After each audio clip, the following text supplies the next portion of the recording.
Você já saiu da missa com a sensação estranha de que algo muito precioso ficou para trás? Como se, por alguns minutos, você tivesse segurado nas mãos um tesouro e, sem perceber, o tivesse deixado cair no caminho, como quem deixa cair uma joia no chão sem ouvir o sol. Você não sabe explicar. Você não sabe dar nome. Mas quando chega em casa, algo dentro de você fica quieto, incomodado, como uma dor mansa. Uma espécie de saudade de um momento que deveria ter sido maior, mais profundo, mais inteiro. E o mais curioso é isto: você participou da missa. Você ouviu a palavra. Você cantou. Você se levantou, se ajoelhou. Você fez tudo certo. E mesmo assim, por dentro, parece que passou uma graça, e você não conseguiu segurá-la. Deixe-me te dizer com toda honestidade, essa sensação não é invenção da sua cabeça. E ela não acontece por falta de fé. Ela acontece porque existe um ponto da vida cristã que muitos ignoram. Um ponto decisivo. Um ponto silencioso. Um ponto que revela mais sobre a nossa fé do que todos os cânticos, do que todas as respostas, do que todas as aparências. É o que acontece depois. Sim, depois. O que você faz nos minutos seguintes à comunhão, revela mais do seu amor por Cristo do que você imagina. Pense comigo. Se o próprio Rei do Universo fosse à sua casa, pessoalmente, se ele atravessasse a porta, entrasse na sua sala, se sentasse diante de você, você iria simplesmente dizer obrigado e, antes que ele terminasse de falar, já estaria pegando as chaves do carro? Você abriria a porta e diria: foi ótimo, mas eu tenho coisas para fazer? Claro que não. Você ficaria. Você se calaria. Você prestaria atenção. Você guardaria cada palavra. Você tentaria, com todas as forças, prolongar aquele encontro. Então por que, depois de receber esse mesmo Rei, vivo, real, na Eucaristia, tantos se levantam e saem como quem sai de uma loja qualquer? Sem um instante de gratidão. Sem um momento de silêncio. Sem sequer uma palavra interior que diga: Senhor, obrigado, fica comigo. É aqui que a alma perde o tesouro. E não pense que isso é coisa pequena. Não é. Porque a Eucaristia não é um símbolo bonito. Não é uma lembrança. Não é um gesto religioso para cumprir o domingo. A Eucaristia é um encontro real com Cristo vivo. E se é real, então exige resposta real. Com a vida. Com a boca. Com os olhos. Com o coração. Com o modo como você trata as pessoas quando atravessa a porta da igreja. Santa Teresa de Ávila entendia isso com uma clareza que assusta. Para ela, a missa não era apenas o centro da semana. Era o centro da existência. Era o lugar onde o céu tocava a terra. Onde a alma era visitada pelo próprio Deus. E ela dizia, com a força de quem conhecia o interior humano: muitos vivem na superfície. Tocam apenas a casca do mistério. Repetem gestos, mas não deixam que os gestos transforme. E não por maldade. Por falta de consciência. Por automatismo. Por esse modo de viver em que o corpo vai à missa, mas a alma já está com pressa de voltar ao mundo. E aqui eu te faço uma pergunta, simples e direta, não para te acusar, mas para te acordar. Você tem vivido a missa como ponto final, ou como ponto de partida? Porque é exatamente isso. A Eucaristia não é a linha de chegada. É a largada.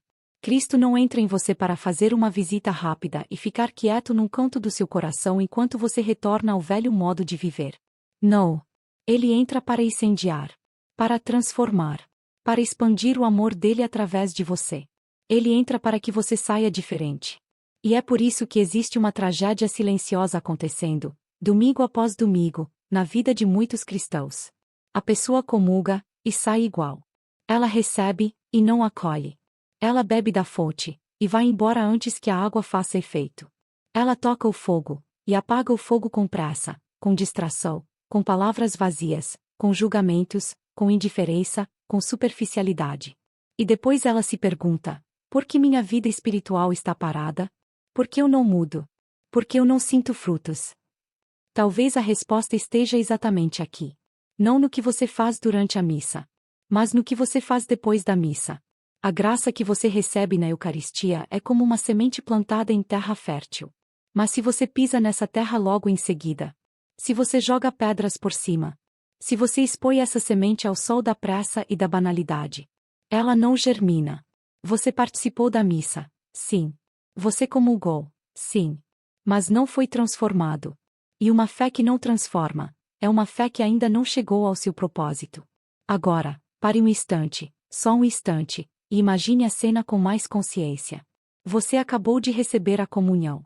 Cristo está dentro de você de forma real, substancial, viva. Você carrega no coração o Rei do Universo. E o céu inteiro se inclina diante desse mistério. Os anjos contemplam em silêncio. E então, você se levanta, pega a bolsa, ajeita o casaco, olha o celular, atravessa o corredor, cumpre um bom domingo apressado, e já começa a falar sobre o jogo de ontem, sobre a política, sobre a vida dos outros, sobre qualquer coisa, como se nada de extraordinário tivesse acontecido. Santa Teresa ficaria horrorizada. Não porque fosse dura. Não porque fosse rígida. Mas porque ela conhecia o valor da presença eucarística. E ela sabia, desperdiçar esse momento, é desperdiçar uma chance de eternidade. E é exatamente por isso que, ao longo deste caminho, nós vamos falar de 5 atitudes. 5 atitudes muito comuns. 5 hábitos que parecem pequenos, mas que, na prática, funcionam como furos em um balde. Você pode receber água viva na missa, mas ela escorre toda, se você não toma cuidado com o que vem depois. Talvez, ao ouvir essas atitudes, você reconheça uma ou duas. Talvez você perceba algo em si que nunca tinha percebido. E se isso acontecer, não se desespere. A intenção não é te esmagar. É te libertar. Porque quando você se torna consciente, você começa a cooperar. E quando você coopera, a graça frutifica. A santidade começa a ser construída exatamente assim, nas pequenas decisões logo depois da comunhão. Naquilo que ninguém vê. Naquilo que só Deus percebe. E agora eu te peço uma coisa muito simples. Só uma. Não ouça o que vem a seguir como quem escuta um conteúdo. Ouça como quem está diante de uma escolha. Porque o que está em jogo aqui não é um detalhe litúrgico. É o sentido da sua vida eucarística. É o seu modo de amar. É o caminho da sua alma. Então, respire.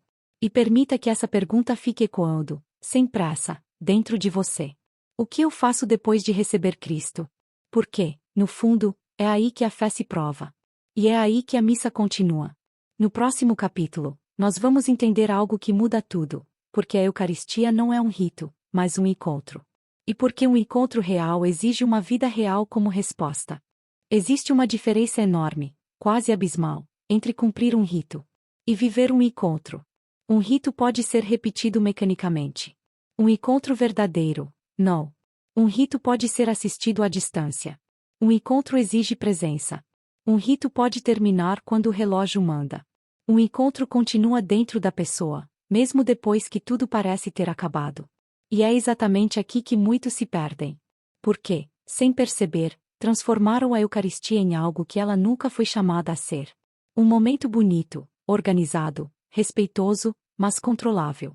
Algo que começa e termina dentro de um horário. Algo que cumpre sua função. Algo que não desorganiza demais a vida. Mas a Eucaristia nunca foi pensada para ser segura. Ela foi pensada para ser transformadora. Para abalar. Para desinstalar. Para tocar o ponto mais profundo da alma humana. Santa Teresa de Ávila dizia que Deus não se comunica à alma distraída.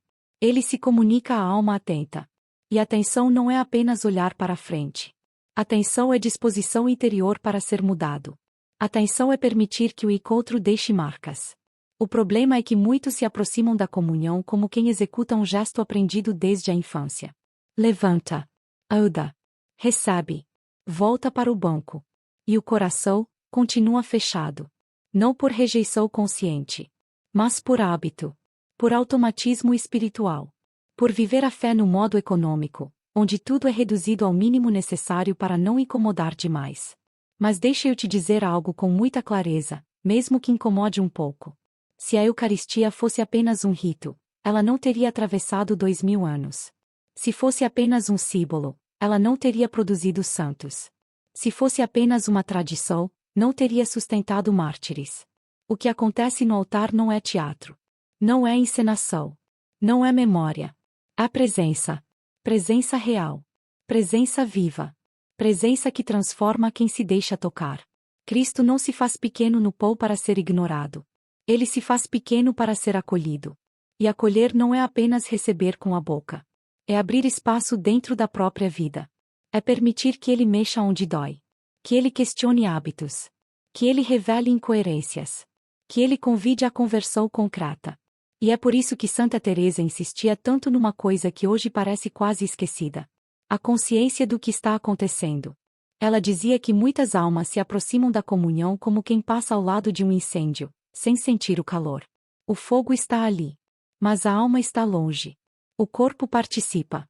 O coração não. E então nasce essa contradição silenciosa. A pessoa recebe tudo, mas vive como se tivesse recebido nada. E veja, isso não significa que Deus não age. Ele age. Sempre age. Mas a graça não é violenta. Ela não invade à força. Ela espera a cooperação. E a cooperação começa no reconhecimento. Aqui está acontecendo algo maior do que eu. A Eucaristia é o lugar onde o infinito entra no finito. Onde o eterno toca o tempo. Onde o Criador escolhe habitar dentro da criatura. E isso não pode ser tratado como algo comum. Quando você comunga, algo muda objetivamente na realidade. Cristo está em você. Não como ideia. Não como emoção. Mas como presença. E isso muda tudo. Ou deveria mudar. Porque se Cristo está em você, então seus olhos não são mais só seus. Suas palavras não são mais neutras. Suas atitudes não são indiferentes. Você se torna, por um tempo precioso, um sacrário vivo. E agora pense com sinceridade. Se você estivesse carregando um cálice consagrado nas mãos, você sairia correndo? Você falaria alto? Você se envolveria em discussões inúteis? Você pisaria em qualquer lugar? Claro que não. Você teria cuidado, respeito, silêncio, reverência. Mas por que esse cuidado desaparece quando o sacrário é você? Porque a pressa volta tão rápido. Porque o mundo retoma o controle em segundos. Santa Teresa dizia que o maior engano espiritual é achar que os grandes pecados são os únicos que afastam a alma de Deus. Muitas vezes, o que esfria a vida espiritual não é o pecado escandaloso. É a superficialidade constante. É tratar o sagrado como algo rotineiro. É não dar tempo para que o encontro produza raízes. A Eucaristia não termina quando o sacerdote diz ide em paz. Ela começa ali. A missa termina no altar. Mas continua na sua boca. No seu silêncio. Na sua língua. No seu olhar. No seu caminho de volta para casa. E tudo o que você faz depois, ou protege esse encontro, ou o dilui. É por isso que precisamos falar das atitudes concretas. Não de ideias abstratas. De escolhas simples, diárias, quase invisíveis. Porque a fé não se perde em grandes decisões heroicas. Ela se perde, ou se constrói, nos minutos logo depois da comunhão. No próximo capítulo, nós vamos entrar na primeira dessas atitudes. Uma atitude tão comum que parece inofensiva. Mas que, na prática, impede que a graça seja absorvida pela alma. Algo simples. Quase óbvio. E exatamente por isso, tão negligenciado. Nós vamos falar sobre a ação de graças. E sobre o perigo silencioso de sair da presença de Cristo, sem sequer dizer obrigado. Existe um momento na missa que é tão decisivo, tão silencioso, tão carregado de graça, que muitos o atravessam sem perceber. É o momento logo após a comunhão. Quando tudo parece já ter acontecido. Quando o essencial, na verdade, acabou de começar. Você acabou de receber Cristo. Não simbolicamente. Não de forma abstrata. Você recebeu Ele. E agora Ele está em você. Mas observe o que normalmente acontece. As pessoas se levantam quase automaticamente. Algumas já pegam a bolsa. Outras conferem o celular. Algumas começam a se mexer inquietas, como quem espera o sinal verde para sair. E quando a bênção final termina, a igreja esvazia como um teatro após o espetáculo. Rápido. Sem pausa. Sem silêncio. Sem gratidão. Isso parece normal. Mas não é. E Santa Teresa sabia disso. Ela dizia que a alma que não permanece após receber Cristo é como alguém que acende uma vela e a apaga com o próprio sopro. A ação de graças não é um detalhe opcional da vida cristã. Ela é a resposta mínima ao amor máximo. Pense nisso com calma. Cristo acabou de se entregar totalmente a você. Sem reservas. Sem defesas. Sem condições. E você, não encontra nem 5 minutos para permanecer com Ele? É como receber alguém que você ama profundamente. e se despedir no exato momento em que ele se senta. É como aceitar um presente inestimável e virar as costas sem dizer obrigado. Isso não é apenas falta de educação espiritual. É falta de consciência. E aqui é importante dizer algo com muito cuidado. Não se trata de quantidade de palavras. Não se trata de rezar fórmulas longas ou orações complicadas. Santa Teresa não ficava horas após a comunhão porque tinha tempo de sobra. Ela ficava porque sabia o valor daquele momento. Às vezes, ela não dizia nada. Nada. Ela permanecia em silêncio profundo. Porque entendia que, ali, o mais importante não era falar. Era estar. Estar com aquele que permaneceu com ela na cruz. Estar com aquele que escolheu habitar dentro dela. Ela dizia que, muitas vezes, nesses momentos, não vinha êxtase, nem visões, nem consolações sensíveis. Vinha algo muito mais raro. Paz. Uma paz que o mundo não sabe dar. Uma paz que nasce do simples fato de estar exatamente onde se deveria estar. Mas essa paz só chega para quem não tem pressa de sair. E aqui surge uma pergunta incômoda, mas necessária. Por que tanta pressa depois da comunhão? O que é tão urgente assim? O estacionamento? O almoço? A conversa? A rotina? Nada disso é mais importante do que o Deus vivo que acabou de entrar em você. E quando você sai correndo, não é Deus que se afasta de você. É você que não cria espaço para ele agir. Imagine alguém que toma um remédio poderosíssimo. E o cospe segundos depois. O remédio era eficaz. A dose era perfeita. Mas não houve tempo para agir. É exatamente isso que acontece quando você abandona a ação de graças. Você impede que a graça seja absorvida pela alma.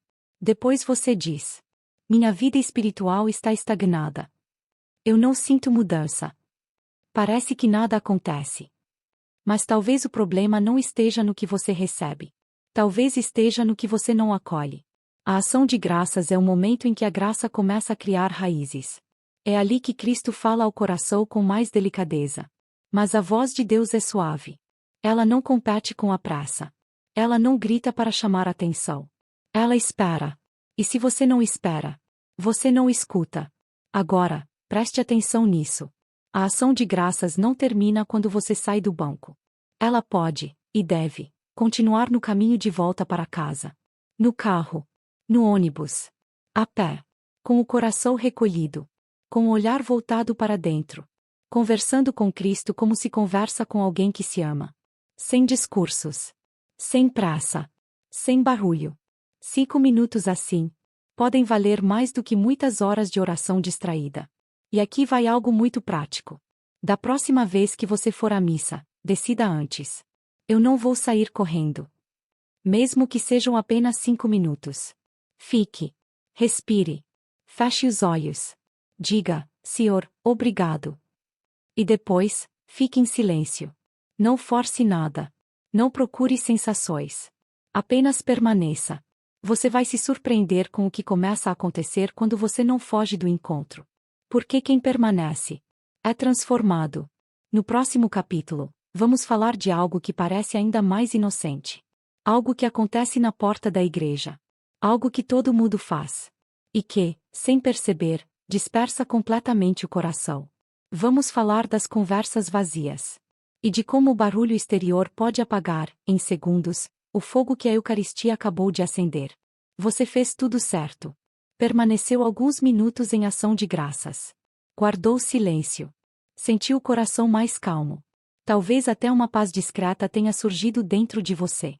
Então você se levanta. Caminha até a porta da igreja. O sol toca seu rosto. Você encontra conhecidos. E é aqui que algo muito sutil, e muito perigoso, acontece. Antes mesmo de perceber, você já está falando. Falando de tudo. Do jogo de ontem. Da novela. Da política. Dos preços. Da vida alheia. Dos problemas de sempre. E, em poucos segundos, aquele recolhimento interior se dissolve. Não por maldade. Não por desprezo consciente. Mas por falta de vigilância. Santa Teresa tinha uma imagem muito clara para explicar isso. Ela dizia que a alma, depois da comunhão, é como um jardim recém-regado. A terra está úmida. As sementes estão vivas. Tudo está pronto para crescer. Mas se alguém entra nesse jardim logo em seguida, pisando sem cuidado, fazendo barulho, espalhando sujeira. Toda aquela água é desperdiçada. As conversas vazias são exatamente isso. Elas não parecem pecado. Não são, necessariamente. Mas elas dispersam. E a graça não cresce na dispersão. Ela cresce no recolhimento. Aqui é importante entender algo fundamental. Não estamos falando de nunca mais conversar, nem de se tornar uma pessoa fria ou antissocial. Estamos falando de prioridade, de consciência, de respeito pelo sagrado que você carrega dentro de si. Porque, logo após a comunhão, existe um tempo especial. Um tempo breve, mas preciosíssimo. Durante alguns minutos, Cristo está em você de forma sacramental. De modo único. Intenso. E o que você faz com esses minutos? Importa. Muito. Agora pense comigo, com sinceridade. Você acabou de receber o Criador do Universo dentro de você. E decide usar esses minutos para quê? Para falar de banalidades? Para se perder em comentários que não edificam, não elevam, não nutrem? Santa Teresa não diria que conversar é errado. Ela diria que o momento exige outra postura. Ela entendia que a alma precisa guardar os frutos. Se você colhe algo precioso, não sai distribuído ao vento. Você protege. Você cuida. Você espera que amadureça. O problema das conversas fúteis é que elas criam barulho interior. E onde há barulho, a voz de Deus não é ouvida. É como tentar escutar uma música muito suave, enquanto alguém liga um liquidificador ao seu lado. A música continua tocando, mas você não consegue mais ouvir. Cristo continua em você, mas sua atenção se perde. E quando a atenção se perde, a união se enfraquece. Quantas vezes isso acontece sem que você perceba? Você sai da igreja com o coração recolhido. E, em menos de 2 minutos, já está completamente fora de si. Pensando em 1000 coisas. Falando automaticamente. Reagindo como sempre. E depois você sente que algo se perdeu. Sim, algo se perdeu. Porque você não guardou o silêncio necessário para que a graça se aprofundasse. Santa Teresa era muito prática. Quando suas irmãs começavam conversas inúteis logo após a oração, ela interrompia com delicadeza. Não por rigidez, mas por amor à vida interior. Ela sabia que certos momentos pedem silêncio, pedem sobriedade, pedem contenção. Então, o que fazer, na prática? Muito simples. Ao sair da igreja, seja gentil, mas breve. Um sorriso sincero. Um cumprimento respeitoso. Talvez uma palavra edificante. E depois, recolha-se. Não é falta de educação dizer: preciso ir. Quero guardar um tempo de silêncio após a missa. Quem ama a Deus entende. E quem não entende, talvez precise do seu exemplo. Use o caminho de volta como extensão da sua oração. Transforme o carro, a rua, o ônibus, em espaço interior. Converse com Cristo. Agradeça. Peça. Ame. Esses minutos são preciosos demais para serem entregues ao ruído do mundo. Porque o mundo sempre vai esperar. Mas a graça, não. No próximo capítulo, nós vamos falar da atitude mais grave de todas. Aquela que Santa Teresa considerava uma verdadeira traição ao amor recebido. Algo que apaga a graça quase instantaneamente. Algo que muitos fazem sem perceber. Nós vamos falar da língua. E do veneno que pode sair dela, logo depois da comunhão. Agora nós chegamos a um ponto delicado. Um ponto que não permite rodeios. Um ponto em que a consciência precisa ser confrontada, com amor, mas com verdade. Você acabou de receber Cristo na Eucaristia. Cristo vivo. Cristo que é o próprio amor encarnado. Aquele que perdoou seus algozes. Que silenciou diante das acusações. Que se recusou a condenar, mesmo sendo injustamente condenado. E então, poucos minutos depois, você abre a boca. E o que sai dela? Críticas. Julgamentos. Comentários ácidos. Insinuações. Fofocas disfarçadas de opinião. Se existe algo que destrói a graça quase instantaneamente, é isso. Santa Teresa era absolutamente clara. Uma língua maledicente é uma das armas mais eficazes para destruir a vida espiritual. E quando essa língua se solta logo após a comunhão, não é apenas incoerência. É traição. Porque quando você fala mal de alguém, você não está apenas soltando palavras no ar. Você está ferindo a imagem de Deus naquela pessoa. Você está destruindo a caridade. Você está transformando sua boca, que acabou de receber o corpo de Cristo, em instrumento de morte espiritual.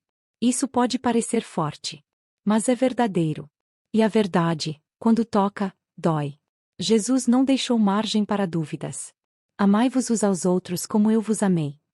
Não há cláusulas escondidas. Não há exceções. Não há permissões para julgar, condenar ou espalhar falhas alheias. E aqui está um ponto que muitos tentam contornar. Mas é verdade o que eu estou dizendo. Mesmo que seja. Se não edifica. Se não é necessário. Se não nasce da caridade. Então não deveria ser dito. O silêncio caridoso, muitas vezes, é a forma mais elevada de amor. Santa Teresa dizia que o demônio prefere 1000 pequenas murmurações a um grande pecado escandaloso. Porque a murmuração parece inofensiva. Ela circula. Ela contamina. Ela divide. E destrói comunidades inteiras por dentro. Quantas paróquias adoecem por isso? Quantas famílias se rompem? Quantas amizades se perdem? E tudo começa com palavras soltas. Que ninguém assume. Mas que deixam feridas profundas. Agora, pense nisso com seriedade. Você acabou de participar sacramentalmente do sacrifício da cruz. Você contemplou Cristo se entregando por amor a todos, inclusive aos que o traíram. Você recebeu esse Cristo. E agora você vai usar sua língua para crucificar seu irmão? Você vai fazer aos outros o que Cristo se recusou a fazer, mesmo quando estava sendo injustamente ferido. Santa Teresa era firme. Quando via suas irmãs caindo na murmuração, ela cortava a conversa imediatamente. Não por dureza, mas porque sabia. Onde há maledicência, o amor de Cristo não pode florescer. E isso vale para o convento. E vale para sua casa. Seu trabalho. Sua paróquia. Cada palavra negativa é como um tijolo a mais entre você e Deus. Cada crítica maldosa fecha uma porta para a graça. Cada julgamento precipitado afasta você da caridade que deveria ser o centro da sua vida cristã. E o mais perigoso? Fazemos isso quase sem perceber. Sai da missa. E já comenta a roupa de alguém. Critica o padre. Aponta falhas da liturgia. Julga o comportamento dos outros fiéis. E Cristo, dentro de você, observa em silêncio. Esperando que você perceba a contradição. Santa Teresa diria algo muito simples, e muito radical. Se não tem algo bom para dizer, cale. Ore. Interceda. Lave a Deus. Não espalhe. Não alimente rodas de fofoca. Você não é juiz. Você é um mendigo que acabou de receber esmola do rei. E mendigos não têm autoridade para julgar outros mendigos. Existe uma história atribuída a Santa Teresa que ilustra isso com força. Ela falava de uma religiosa que tinha o hábito constante de criticar as outras. Um dia, em oração, viu Cristo carregando a cruz e ouviu estas palavras. Se queres me seguir, carrega a tua cruz. Mas não coloques mais peso na cruz dos teus irmãos. Aquilo mudou tudo. Porque toda crítica é peso. Toda palavra maldosa é um prego a mais. E agora eu te faço um desafio muito concreto. Da próxima vez que, após a missa, você sentir vontade de criticar alguém, pare. Respire. Lembre-se, Cristo está em você. E pergunte a si mesmo: isso que eu vou dizer construiria ou destruiria? Isso agradaria a Cristo que habita em mim? Isso é amor, ou vaidade disfarçada? Se a resposta for não, cale. Redirecione. Fale algo bom. Ou simplesmente mude de assunto. No começo, isso exige esforço. Mas com o tempo, traz uma paz profunda. Quanto menos você fala mal dos outros, mais espaço Deus encontra em você. No próximo capítulo, nós vamos falar de algo que parece mais positivo, mas que, quando ignorado, também destrói a graça. Vamos falar das oportunidades de amar. E de como muitas vezes passamos ao lado de Cristo, sem reconhecê-lo. Até aqui, talvez você tenha pensado: eu consigo fazer isso. Eu posso permanecer em ação de graças. Eu posso evitar conversas vazias. Eu posso vigiar minha língua. E realmente, tudo isso já é muito. Mas agora nós tocamos em algo ainda mais profundo. Algo que revela, de forma quase incontestável, se a Eucaristia está viva em você. Ou se ficou apenas confinada ao interior da igreja. Você sai da missa. O coração ainda está sensível. A alma, de algum modo, mais aberta. E então, a vida acontece. Você cruza com alguém que precisa de ajuda. Percebe uma necessidade clara. Sente um leve incômodo interior, como um chamado. E ignora. Finge que não viu. Segue em frente. Essa é a quarta atitude que destrói a graça. Voltar para a vida como se nada tivesse acontecido. Santa Teresa não conseguia separar a Eucaristia da caridade concreta. Para ela, isso era impossível. Cristo não entra em você para ficar imóvel, como uma estátua no nicho interior. Ele entra para agir, para amar através de você, para tocar outros corações com as suas mãos, com os seus pés, com as suas palavras. A graça eucarística é dinâmica. Ela empurra para fora. Ela incomoda. Ela chama. E quando você ignora esse chamado, não é apenas uma boa ação que você deixa de fazer. É o próprio Cristo que você deixa passar. Pense nas pequenas cenas do cotidiano. O mendigo que você vê todo domingo na mesma esquina. A vizinha idosa que vive sozinha. O familiar com quem você está brigado há anos. O colega abatido que precisava de uma palavra de encorajamento. Nada disso é acaso. Especialmente depois da missa. Deus coloca essas pessoas no seu caminho exatamente quando você está mais cheio de graça. Mais capaz de amar. Mais próximo do coração de Cristo. E quando você passa reto, algo se rompe por dentro. Porque Jesus foi claro. Toda vez que fizestes isso a um dos meus irmãos mais pequeninos, foi a mim que o fizestes. E o contrário também é verdadeiro. Quando você não faz, é a ele que você recusa. Existe uma contradição espiritual profunda em comungar e permanecer indiferente, em receber o corpo de Cristo e não reconhecer esse mesmo Cristo no corpo ferido do próximo. Santa Teresa dizia que a autenticidade da oração se mede pelos frutos que ela produz na vida prática. Não adianta ter momentos intensos na igreja, se fora dela o coração continua duro. Se você comunga, mas continua fechado. Se participa da missa, mas permanece mesquinho com seu tempo, sua atenção, seus recursos. Então algo está errado. E não é a Eucaristia. É a disposição interior. Mas aqui é importante fazer uma distinção. Caridade não é fazer tudo para todos. Não é se esgotar. Não é salvar o mundo sozinho. Caridade é responder ao que Deus coloca diante de você. Aquela oportunidade concreta. Aquele pequeno gesto possível. Um olhar. Um cumprimento sincero. Uma ajuda simples. Uma palavra de perdão. Um tempo oferecido. E muitas vezes, você sente claramente o impulso. Mas escolhe ignorar. Por quê? Cansaço. Praça. Medo. Comodidade. Mas a graça não age onde é constantemente adiada. Cristo não entra em você para ouvir. Depois. Ele entra para agir agora. E sabe o que é mais impressionante? Quando você começa a responder a esses chamados, algo extraordinário acontece. A graça não diminui. Ela se multiplica. Quanto mais você se doa, mais você recebe. Quanto mais você se esvazia em amor, mais Deus te enche. É como os pães multiplicados. Enquanto estavam guardados, eram poucos. Quando começaram a ser distribuídos, nunca acabavam. A vida espiritual funciona do mesmo jeito. Você acha que vai perder, mas ganha. Você acha que vai se cansar, mas encontra sentido. Você acha que vai ficar sem. Mas Deus não se deixa vencer em generosidade. Então, da próxima vez que sair da missa, faça uma oração simples. Senhor, abre meus olhos. E depois, fique atento. Quando perceber uma oportunidade de fazer o bem, não calcule demais. Não adie. Não negocie. Apenas faça. Não por obrigação. Não para se sentir melhor. Mas porque Cristo em você quer amar através de você. No próximo capítulo, nós vamos falar da última atitude. A mais sutil. A mais silenciosa. E talvez a mais comum de todas. Vamos falar do perigo de voltar ao piloto automático. E de como uma vida sem exame interior pode desperdiçar, lentamente, tudo aquilo que foi recebido no altar. Existe uma forma muito discreta de perder a graça. Ela não faz barulho. Não escandaliza. Não chama atenção. E justamente por isso, é tão perigosa. Você fez tudo certo. Permaneceu em ação de graças. Evitou conversas vazias. Guardou a língua. Foi sensível às oportunidades de amar. E então, você simplesmente volta à rotina.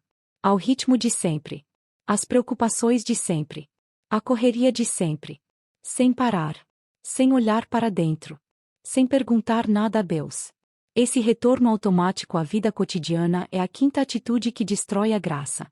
Porque a graça precisa de consciência para frutificar. Santa Teresa dizia que a alma cresce na medida em que se conhece. E não existe autoconhecimento sem silêncio interior. Sem exame. Sem verdade. O problema é que muitos vivem a fé como um conjunto de momentos isolados. Missa de um lado. Vida do outro. Como se Deus fosse visitado. Mas não habitasse. Como se a Eucaristia fosse um evento. E não uma presença contínua. E então, sem perceber, a pessoa vive no modo automático espiritual. Acorda. Trabalha. Resolve problemas. Se irrita. Se distrai. Se cansa. E nunca para perguntar: Senhor, o que tu queres fazer em mim hoje? O que essa missa deveria mudar concretamente na minha vida? Onde eu estou resistindo? Onde eu preciso me converter? Sem essas perguntas, a graça fica estagnada. Não porque Deus parou de agir, mas porque você não criou espaço para perceber. Imagine alguém que planta uma semente excelente. O solo é bom. A semente é forte. Mas a pessoa nunca rega. Nunca observa. Nunca cuida. A semente está ali, cheia de potencial. Mas nada cresce. A vida espiritual funciona exatamente assim. A missa planta. A Eucaristia semeia. Mas o exame interior é o cuidado diário. E aqui está algo muito importante. Não estamos falando de um exame pesado, angustiante, escrupuloso. Santa Teresa nunca defendeu isso. Ela falava de um olhar simples e honesto para dentro. De parar alguns minutos. E perguntar, com humildade: o que Deus me disse hoje? Que palavra me tocou mais? O que mexeu comigo? O que preciso mudar? O que preciso pedir? O que preciso agradecer?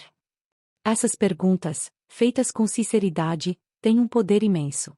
Porque elas tiram você do automático. E te colocam em diálogo. E onde há diálogo, há relação viva. Muitos dizem: eu não sinto Deus. Mas nunca param para escutá-lo. Nunca examinam os movimentos do próprio coração. Nunca percebem os padrões. Sempre as mesmas irritações. Sempre as mesmas quedas. Sempre as mesmas resistências. E sem perceber os padrões, não há crescimento. Santa Teresa dizia que o autoconhecimento é a primeira morada do castelo interior. Sem ele, não se avança. Porque você não pode cooperar com a graça, se não sabe onde ela está sendo acolhida e onde está sendo bloqueada. O exame pós-missa é um momento privilegiado para isso.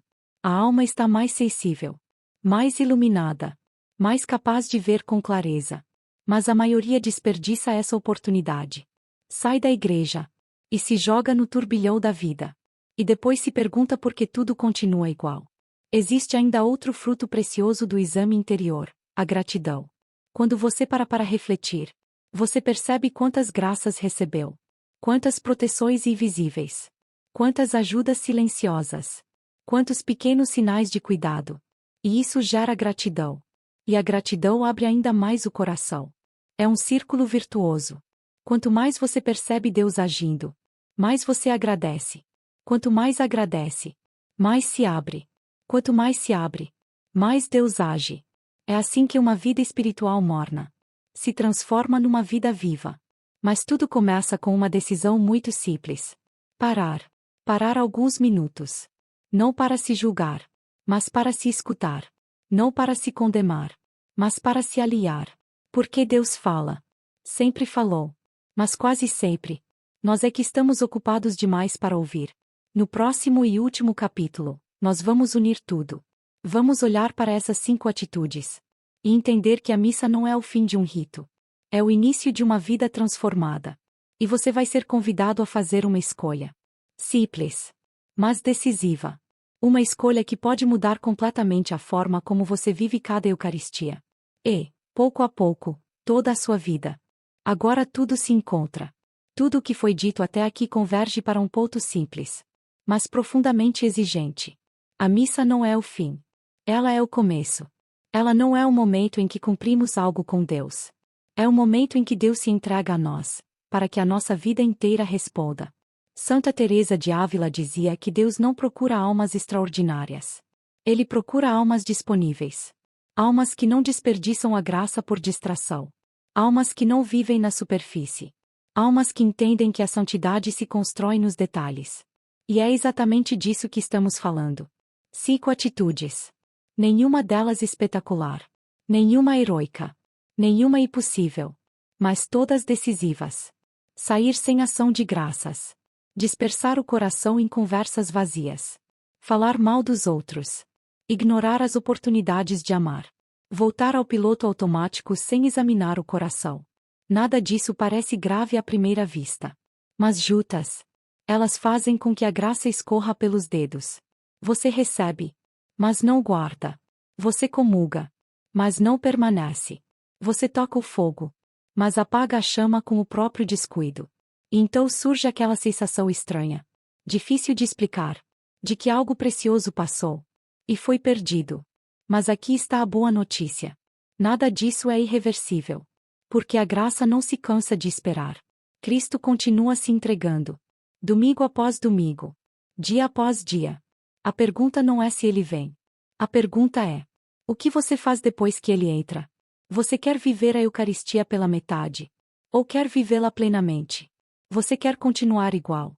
Ou permitir que cada missa te transforme, pouco a pouco, por dentro? Santa Teresa nos colocaria diante dessa escolha com muita doçura e muita firmeza. Ela diria: santidade não é para super-heróis. É para pessoas comuns que tomam decisões conscientes nas coisas pequenas. Ficar 5 minutos a mais em silêncio. Segurar a língua quando a crítica vem. Escolher uma palavra que edifica. Abrir os olhos para quem precisa. Parar para escutar o que Deus está dizendo. Parece pouco. Mas é tudo. Porque é exatamente aí que a fé deixa de ser teoria e se torna vida. Imagine como seria se cada missa realmente deixasse você mais parecido com Cristo. Se cada comunhão moldasse seu olhar, suas palavras, suas escolhas. Se a Eucaristia não fosse apenas recebida, mas vivida. Isso não é idealismo. É o caminho normal da vida cristã. É o que acontece quando a graça encontra um coração atento. E agora, antes de encerrar, eu te convido a algo muito simples. Não tente mudar tudo de uma vez. Escolha uma dessas atitudes. Apenas uma. E trabalhe nela esta semana. Talvez seja a ação de graças. Talvez o silêncio. Talvez o cuidado com a língua.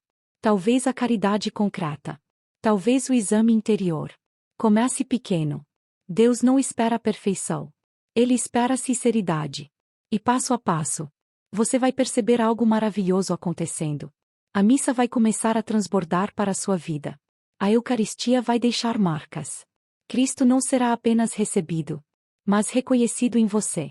Se este caminho falou ao seu coração, se você sente o desejo de aprofundar essa vida interior, de aprender a guardar a graça e viver uma fé mais consciente, eu te convido a caminhar comigo. Inscreva-se no canal Voz de Santa Teresa. Aqui, nós não buscamos barulho. Buscamos profundidade. Não buscamos emoções passageiras. Buscamos transformação real. Que a cada missa, você não saia o mesmo. Que a cada comunhão, Cristo encontre em você um coração onde possa permanecer. E que aquilo que começa no altar, continue na sua vida. Em silêncio. Em amor. Em verdade.